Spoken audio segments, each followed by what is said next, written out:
On June 13, 2026, at 3 in the morning, workers climbed scaffolding outside the Kennedy Center in Washington. Under the glare of floodlights, they began prying massive letters off the marble facade. Those letters spelled the name of the sitting president.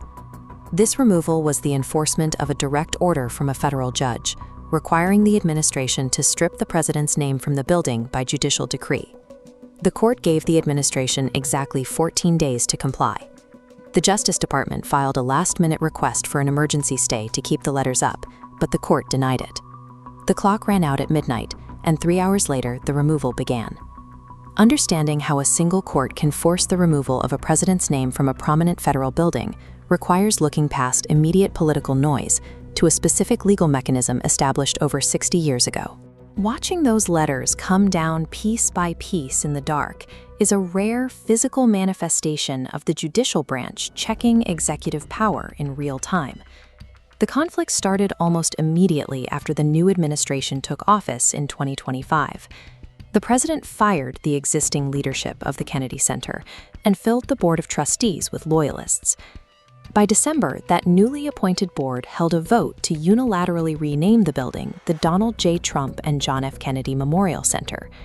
The rebranding came with a highly disruptive operational directive, closing the entire Performing Arts Center for 2 years to undergo renovations.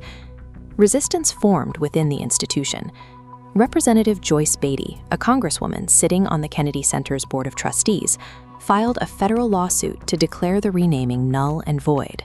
This rapid executive push reveals how easily institutional norms can be bypassed when a determined administration assumes direct control of an appointed board. The core defense mechanism against this takeover was the 1964 Act of Congress, or Public Law 88-260. This legislation legally designated the building as the sole national memorial to President Kennedy within the nation's capital, locking its identity by statute.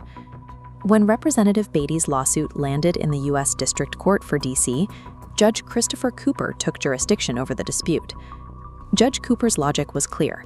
The original name was embedded in a federal statute, so it carries the Congress names, Congress renames principle. Only a new act of Congress can alter it. Cooper's ruling also blocked the 2-year closure. He interpreted the 1964 statute as an ongoing mandate for the institution to remain operational and open to the public. Statutory law functioned here as an impenetrable shield, stopping executive directives regardless of who sat on the Board of Trustees. The implications of this legal battle extend far beyond a single performing arts center on the Potomac. If the executive branch could unilaterally override statutory names, countless other national monuments would become vulnerable to executive rebranding at the whim of any administration. This principle protects infrastructure named by both parties.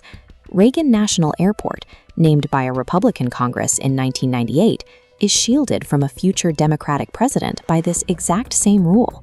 This constitutional principle functions as a universal, nonpartisan defense system for federal heritage, no matter which political party holds the White House. While the appeal is pending, we face 3 possible outcomes.